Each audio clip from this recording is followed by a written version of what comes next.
Assalamualaikum warahmatullahi wabarakatuh. Alhamdulillah rabbil alamin, wassalatu wassalamu ala asyrafil mursalin Muhammadin wa ala alihi wa ashabihi wa man tabi'ahum ila yaumiddin. Qala Allah ta'ala fil Qur'anil 'azim, a'udzu billahi minasyaitonir rajim. Walillahi 'alan nasi hajjul baiti man istata'a ilaihi sabila. Sadaqallahul 'azim.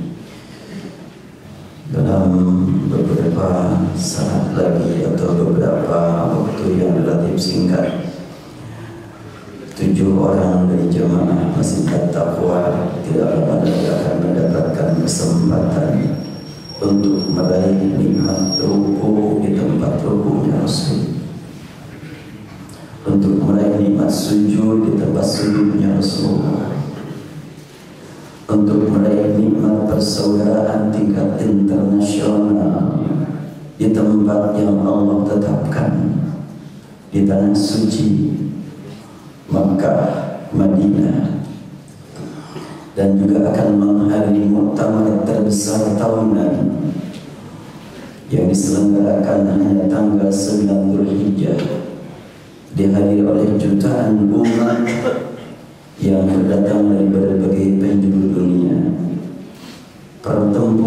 Pertemuan tersebut hanya dihadiri oleh orang-orang yang sama-sama merendahkan diri di hadapan Allah, sama-sama merasa punya dosa, sama-sama mengharapkan ampunan dan rahmatnya. Itulah muktamar yang akan berlangsung di Arafat. Masjid At-Taqwa akan mengirimkan delegasi 7 orang untuk menghadiri muktamar tersebut demi menyampaikan berbagai permasalahan yang dihadapi umat untuk meraih solusi yang pasti benar, yaitu solusi ilahi, solusi rabbani. Rasulullah SAW pada saat menyampaikan khutbah di Arafah memanggil semua manusia. Panggilan tidak hanya ditujukan kepada para jamaah haji, tapi beliau memanggil dengan kalimat ayyuhan nas, wahai sekalian umat manusia. Beliau mengingatkan dan bertanya kepada jamaah yang hadir di Arafat, ayu yaumin hada, hari apakah ini? Beliau bertanya, kondisi apakah ini? Para sahabat pada tercengang. Baru Rasulullah SAW menerangkan secara rinci. Tentu semua umat Islam yang hidup pada saat ini dan sejak dahulu sampai hari kiamat, selama terpelihara keimanannya dalam kalbu mereka masing-masing, pasti merindukan, ingin meraih nikmat wukuf di Arafah. Bukan saja yang belum pernah, yang sudah pernah pun ingin kembali ke sana. Karena memang kenikmatan hidup di dunia yang sebenarnya adalah nikmat dekat dengan Allah. Bukan nikmat banyak uang, bukan nikmat tinggi jabatan, bukan nikmat banyaknya teman, tapi nikmat bertemu dengan Zat yang menciptakan alam, nikmat dekat dengan Zat yang menciptakan semua manusia, nikmat meraih kenikmatan terhormat karena dekat dengan Zat yang Maha Agung, yang Maha Mulia, Allah Subhanahu wa Ta'ala. Tentu sekedar mendatangi wukuf, mendatangi tempat wukuf, mendatangi tempat bertemu umat di Makkah, itu boleh jadi asal punya uang bisa tercapai. Tetapi menikmati dekat dengan Allah tidak cukup hanya sekedar ada uang, tidak cukup hanya sekedar ada waktu, tetapi persiapan rohani sangat dituntut kita semuanya untuk mempersiapkan seoptimal mungkin. Ibadat haji sebagaimana ibadat-ibadat yang lain akan diterima kalau memenuhi 2 syarat. Syarat pertama, ikhlas semata-mata mencari ridha Allah, dan syarat kedua, mengikuti aturan yang telah Rasulullah contohkan. Namun untuk ibadah haji ada penekanan khusus dari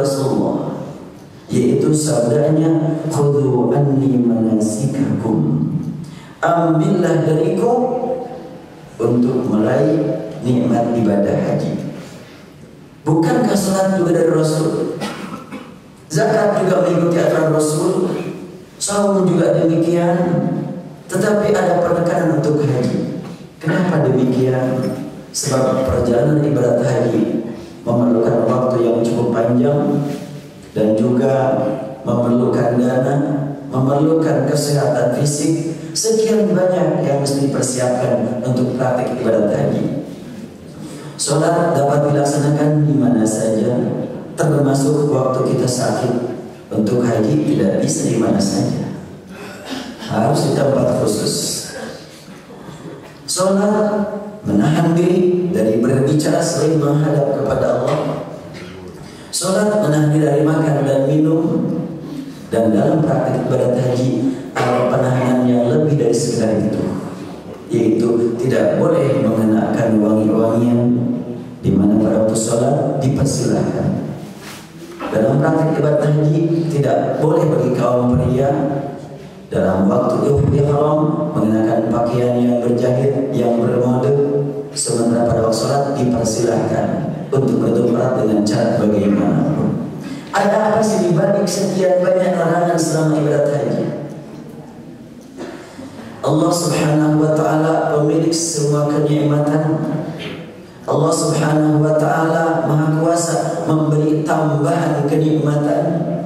Dan untuk meraih kenikmatan yang puncak, kenikmatan yang abadi, Allah menyuruh kepada kita untuk menahan diri dari berbagai kenikmatan untuk sementara waktu, yaitu saat ihram.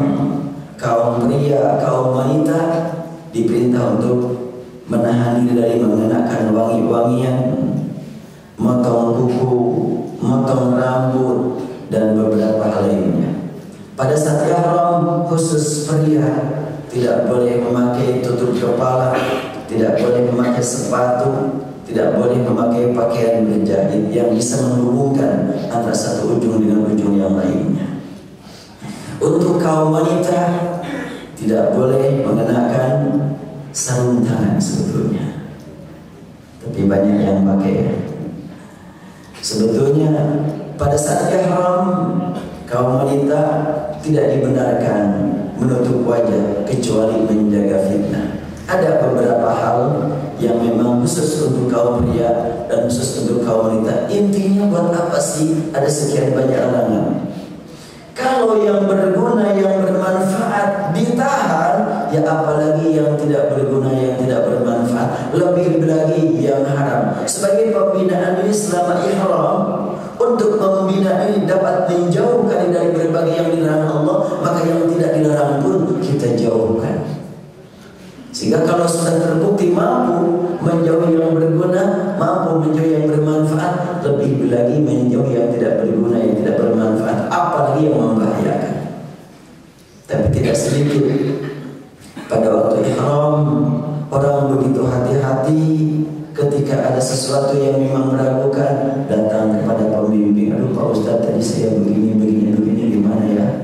Kata Ustadz, harus bayar kifarat, siap.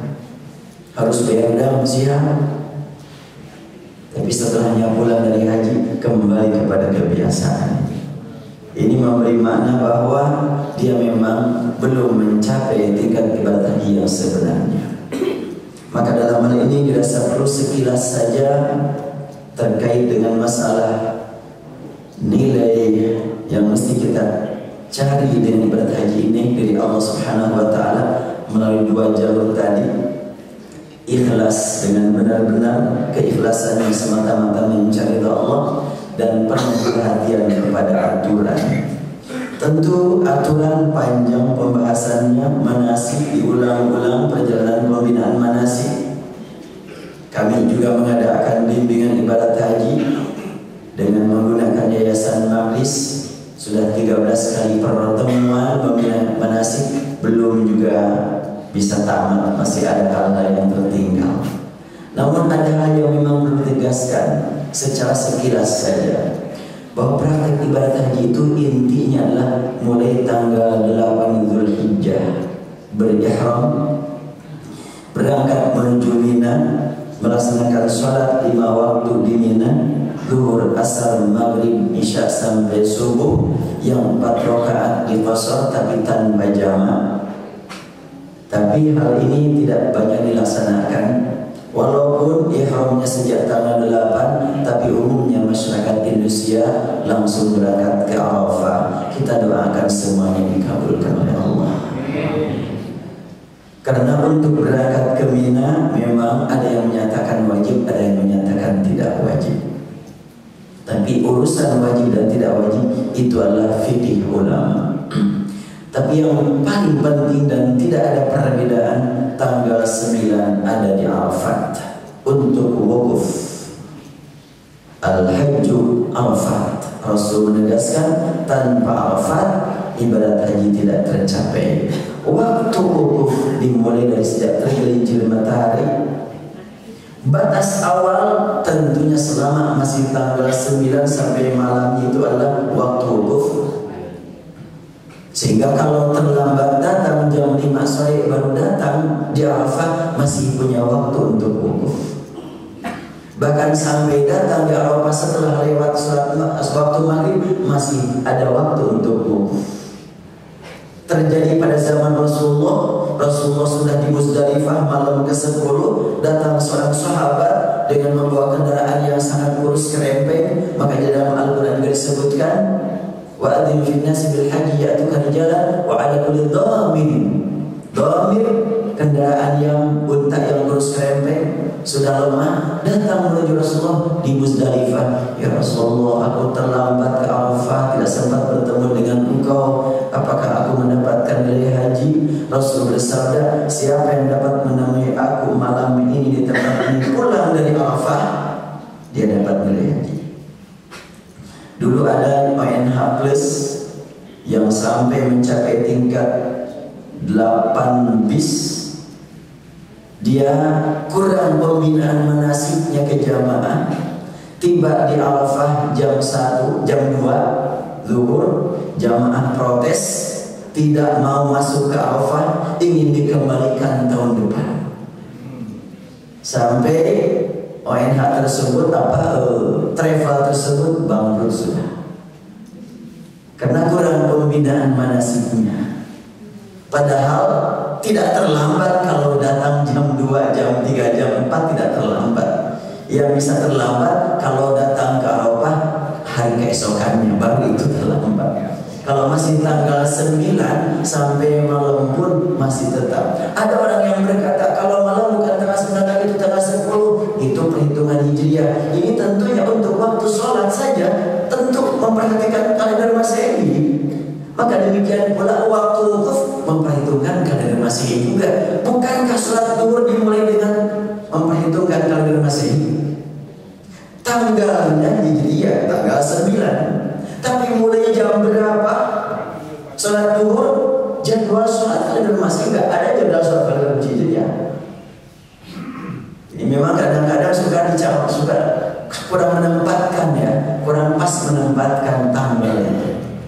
Makanya waktu wukuf dari mulai ba'da salat zuhur atau dari mulai tergelincir matahari itu waktu wukuf sampai maghrib sampai isya masih ada waktu wukuf. Cuma tentu jangan sampai dilewatkan. Sempatlah berada di Muzdalifah yang disebut dengan mabit. Buat apa mabit di Muzdalifah? Untuk salat maghrib dan isya.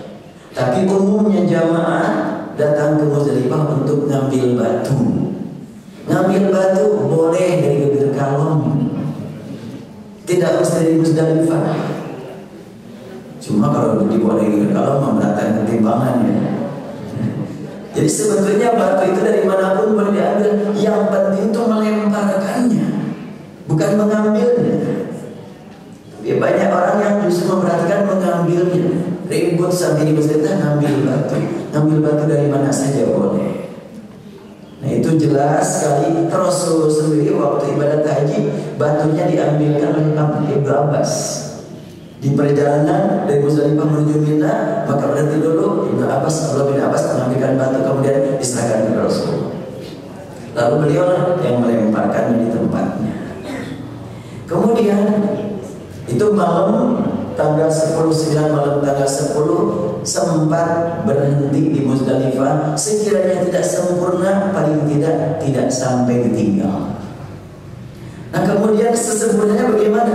Yang sempurna di Muzdalifah tentu sejak awal malam, tapi sholat maghrib di Muzdalifah dengan sholat isya. Meninggalkan Arafah sesudah maghrib. Tidak boleh meninggalkan Arafah sebelum maghrib. Tapi sholat maghrib dan isya di Muzdalifah itu kalau aturan yang dicontohkan Rasul. Dan untuk sekarang dipaksakan semuanya harus begitu, belum tentu bisa. Jamaah sudah jutaan, sehingga ada yang meninggalkan Arafahnya setelahnya jam 12 malam. Ya sulit untuk melaksanakan salat maghrib dan isya di Muzdalifah. Makanya kita doakan yang tidak pas dengan waktu yang dicontohkan Rasulullah, kita doakan semoga semuanya mabrur. Sebab kita juga tidak bisa kukuh-kukuh dengan segala-galanya. Jadi ada yang memang boleh berbeda, ada yang tidak boleh berbeda. Yang tidak boleh berbeda, hukumnya harus di Arafah, tidak boleh berbeda itu. Tanggal 9 semuanya harus tepat.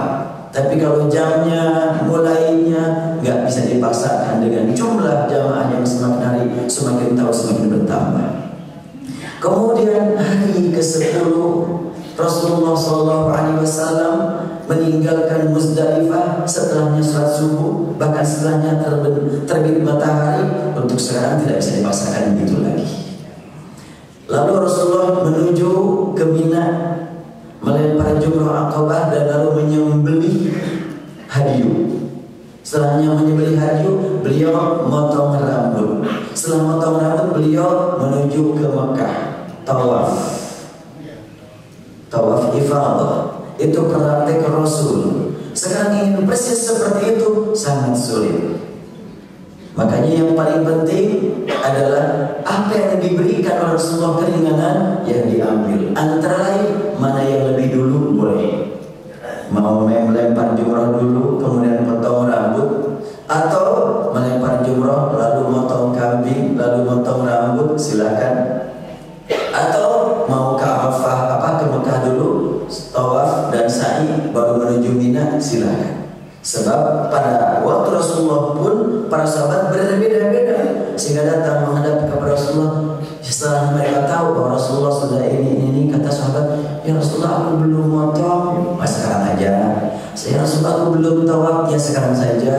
Ya Rasulullah aku belum melempar, ya sekarang saja, kata Rasulullah. If'an wala haraj, if'an wala haraj. Itulah memberikan kemudahan kepada kita. Namun ada aturan-aturan, tidak boleh bertahalul sebelum 2 paket tercapai. Tidak boleh ganti pakaian sebelum 2 paket tercapai. Itu contohnya. Lalu yang patut diperhatikan saat ini adalah tentang motong hadyu yang sering disebut oleh manusia dam. Padahal dam dengan hadyu berbeda. Ini perlu diingat oleh semuanya jamaah yang akan berangkat tahun ini dan tahun depan dan tahun-tahun berikutnya. Binatang yang disembelih dalam Islam secara syariat ada yang disebut dengan hadyu, kurban, dam, dan akikah. Akikah gak usah dibahas. Dam adalah berkaitan dengan pelanggaran yang dilakukan oleh orang yang ihram, entah ihram haji atau ihram untuk umroh. Karena itu motong dam kapan saja. Karena yang umroh pada bulan Ramadan kalau melakukan pelanggaran, ya motong dam pada waktu itu. Yang umroh bulan Rajab ada pelanggaran, motong dam pada waktu itu. Oleh karena itu dam waktunya kapan saja, cuma tempat harus di sana.